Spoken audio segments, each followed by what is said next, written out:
Hey guys, welcome to अभियान IAS Academy. Myself Pooja, UGC net faculty here. तो जो question series आज हमारी शुरू होगी वो होगी पेपर 1 की. सेम थिंग जो हमने पेपर 2 में की है, जो लास्ट जून 2020 का एग्जाम था, जो अक्टूबर नवंबर में कंडक्ट हुआ था, सेम वैसे ही पेपर 1 का भी हम जो जून 2020 वाला एग्जाम है लास्ट ईयर का, उसको सोल्व करना स्टार्ट करेंगे. जो यहाँ पे मैंने क्या किया है, क्योंकि पेपर 2 तो हमारा सब्जेक्ट का पेपर होता है तो उसमें सारा सब्जेक्ट से रिलेटेड होता है, बट पेपर 1 जो होता है उसमें 10 सब्जेक्ट मिलके होते हैं, तो मैंने हर सब्जेक्ट के हिसाब से क्वेश्चन डिवाइड कर दिए हैं. तो आज हम जो पोर्शन कवर करेंगे that will be of communication.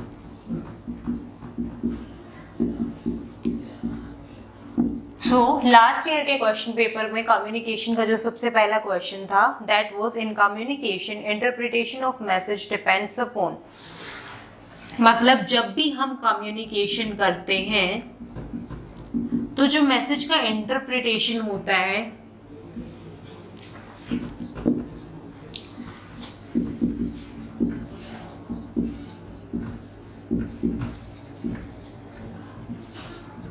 वो किस पे डिपेंड करता है.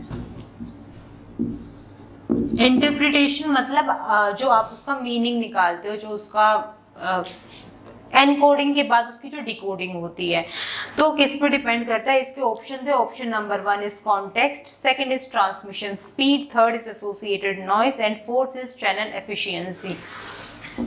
So first is context,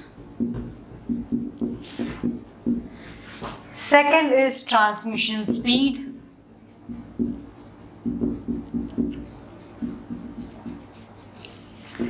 third one is noise and fourth one is channel efficiency.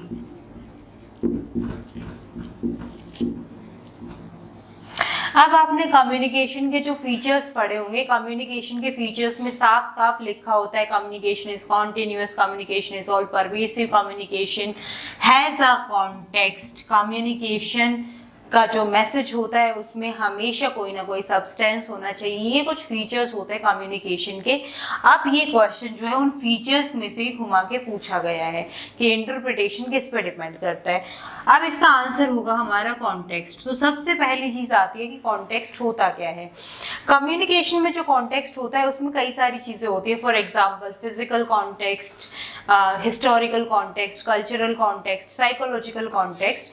उसका मतलब है जैसे फिजिकल कॉन्टेक्स्ट मतलब उस टाइम पे आप किस जगह पे हैं.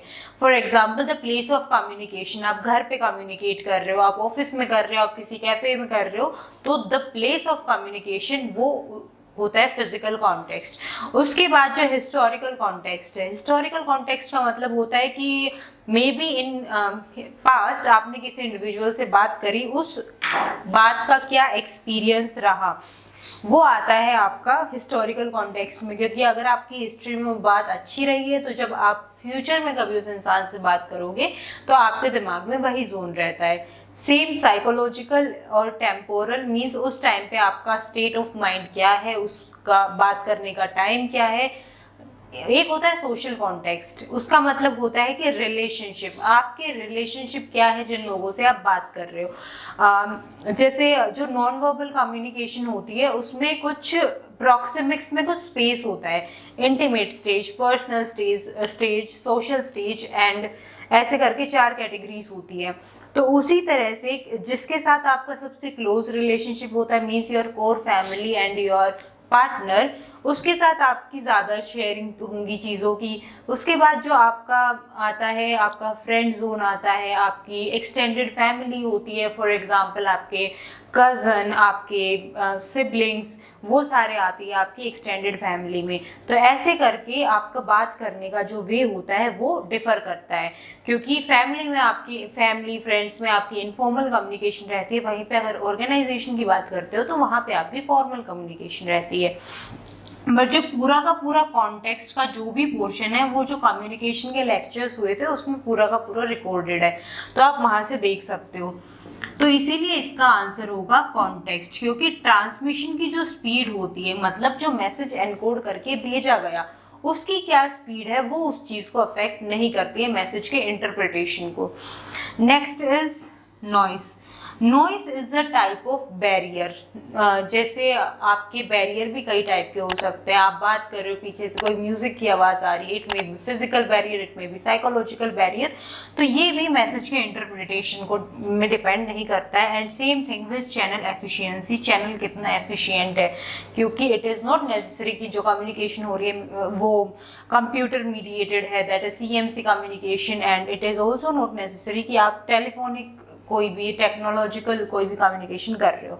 तो मेन जो चीज़ होती है जो हर कम्युनिकेशन के टाइप में आते हैं, whether it is verbal, whether it is non verbal, whether it is formal, informal, हर एक कम्युनिकेशन में जो मोस्ट इंपॉर्टेंट चीज़ होती है वो होता है कॉन्टेक्स्ट। तो इसका आपका आंसर रहेगा कॉन्टेक्स्ट। अब हम चलते हैं नेक्स्ट क्वेश्चन पे।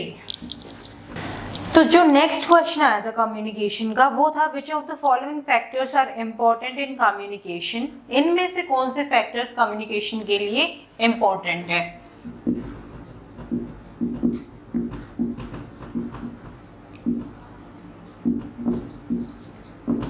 इसमें आपके पांच ऑप्शंस दे रखे हैं, जिसमें से first option is slang. Slang का मतलब आप सबको पता होगा कि स्लैंग लाइन भी कई यूज करते हैं जिनका ऐसा कोई इतना सेंस भी नहीं होता है। सेकंड ऑप्शन इज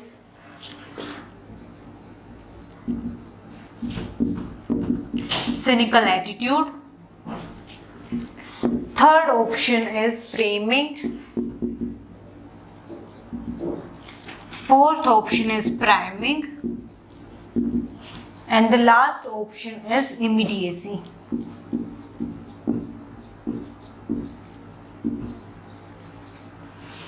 आप जो ऑप्शंस दे रखे थे उसमें से इनमें से कोई भी तीन चूज करने थे। तो अगर हम इनके मीनिंग देखते हैं तो स्लैंग का मतलब मैंने बता दिया, तो ऑब्वियसली कोई भी कम्युनिकेशन होती है उसमें स्लैंग लाइन का यूज करना इज नॉट ए फैक्टर, तो ये आपका ऑप्शन नहीं होगा। उसके बाद आता है सिनिकल एटीट्यूड। सिनिकल एटीट्यूड का मतलब होता है किसी चीज को लेके आपको उसके ऊपर ट्रस्ट ना होना, जो ट्रस्ट वर्दी ना हो। तो किसी भी कम्युनिकेशन में अगर ट्रस्ट इश्यूज होते हैं तो वो भी एक इफेक्टिव कम्युनिकेशन नहीं होगी। और उनमें से कोई तीन ऑप्शन सिलेक्ट करने थे, तो तीन बचे हुए ऑप्शन हो गए आपके framing, priming and immediacy. Immediacy आप जानते हो कि जो इमीडिएट होता है, क्योंकि जो सिंक्रोनियस कम्युनिकेशन की बेसिकली हम बात करें तो वो होती है जो एक ही टाइम पे दोनों लोग प्रेजेंट होते हैं। एसिंक्रोनियस में भी अगर वो एक टाइम पे प्रेजेंट नहीं होते तो किसी ने मेल भेजते, उसको रिस्पॉन्स आना, उसका भी एक टाइम फ्रेम होता है, उसको हम लंबे टाइम तक नहीं छोड़ सकते हैं। तो ये होगा। उसके बाद framing and priming. Framing is the way कि आप चीजों को कैसे देखते हैं, this is your way of watching the things. जैसे कि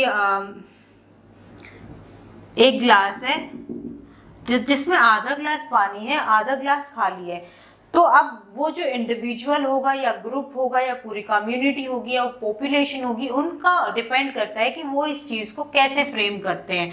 कुछ लोग होंगे जो देखेंगे, मोस्टली लोग होंगे जिनका कहना होगा ग्लास आधा खाली है, बट कुछ लोग ऐसे भी होंगे जिनका बोलना ये होगा कि आधा ग्लास जो है वो फिल्ड है पानी से।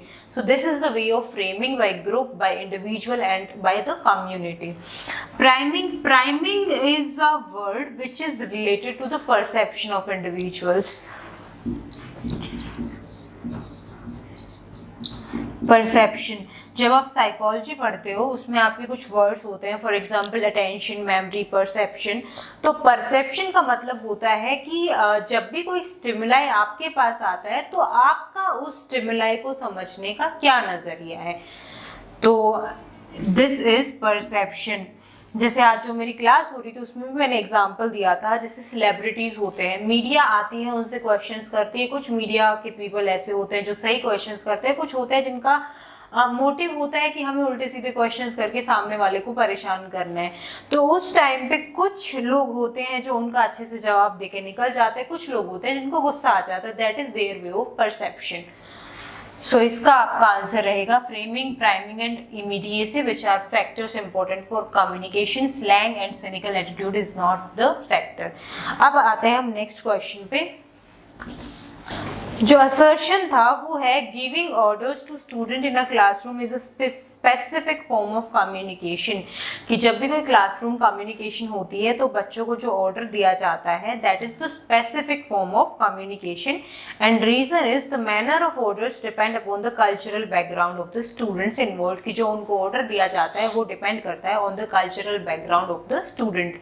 और इनके ऑप्शन वही है, whether assertion is right, reason is right, both are right. तो इस केस में दोनों के दोनों आपके ट्रू ऑप्शंस थे। अब हमारा जो नेक्स्ट क्वेश्चन आया था that was the last question of communication, is the sequence of cultural institutions in communication.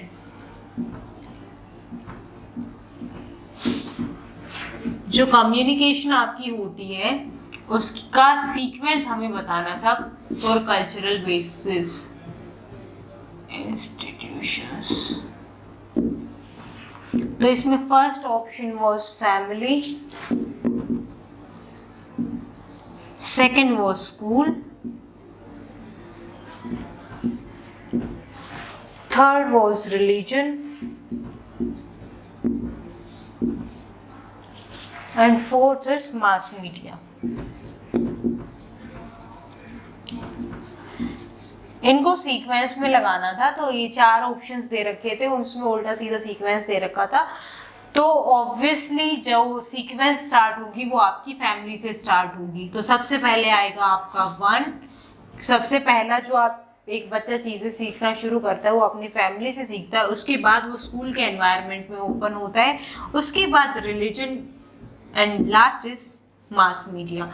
तो जो सीक्वेंस दे रखा था एज इट इज वो सीक्वेंस आएगा। अब ये एक शिफ्ट थी, एक दूसरी शिफ्ट जो थी उसमें जो कम्युनिकेशन के क्वेश्चंस आए थे अभी हम वो डिस्कस करेंगे। सो अब जो दूसरी शिफ्ट का एक लास्ट क्वेश्चन आया था that was also of assertion and reasoning. उसका असर्शन का था that effective communication align appearance with the body language and tone. जो ये वाला शिफ्ट है इसमें क्वेश्चन नंबर 25 है ये पेपर 1 का। इसका कहना है असर्शन का जो इफेक्टिव कम्युनिकेशन होती है उसमें आपकी जो बॉडी पोस्चर है, बॉडी मूवमेंट है एंड जो अलाइनमेंट है और जो टोन है वो दोनों ही इन्वॉल्व होती हैं। This is the assertion and reason is such an alignment forms part of the art of persuasion. अब आपको याद हो यहाँ पे क्या बात की गई, इफेक्टिव कम्युनिकेशन में बात की है बॉडी लैंग्वेज की एंड टोन। ऑब्वियसली जो असर्शन है वो ठीक है, असर्शन इज राइट। उसके बाद reason is such an alignment forms part of the art of persuasion, क्योंकि मैंने अभी जो लास्ट टू लास्ट क्वेश्चन हुआ था उसमें भी फीचर्स ऑफ कम्युनिकेशन में बोला था कम्युनिकेशन इज ऑल परवेसिव। ऐसा नहीं होता है कि कम्युनिकेशन हमेशा वर्बल कम्युनिकेशन रहती है। जब कम्युनिकेट आप नहीं भी कर रहे होते उस टाइम पे इन नॉन वर्बल कम्युनिकेशन आपकी चल रही होती है। मे बी वो किसी और से आप बात नहीं कर रहे हो, it may be transpersonal and it may be intrapersonal. तो रीजन जो है वो भी राइट है। अब यहाँ पे चीज आती है कि बॉडी लैंग्वेज और टोन। तो जब आपकी क्लासेस जो रिकॉर्डेड लेक्चर्स है उसमें भी है जो नॉन वर्बल कम्युनिकेशन है, एक मेहरबिन क्लासिफिकेशन होती है which is very important part of communication. Mehrabian classification के अकॉर्डिंग 7% आपकी इफेक्टिव कम्युनिकेशन में जो रिस्पॉन्सिबल होता है that is your verbal communication. उसके बाद जो 38% होता है दैट आर योर वोकल्स। जो ये टोन की बात की गई है यहाँ पे वोकल्स में आता है कि आप जो बात कर रहे हो उस टाइम पे आपकी वॉइस क्या है, पिच क्या है, रिदम क्या है, टोन क्या है, ये सारी की सारी चीजें आपकी वोकल्स में आती है, यानी कि tone is a part of this. And rest 55% is your body language means which include your non verbal communication.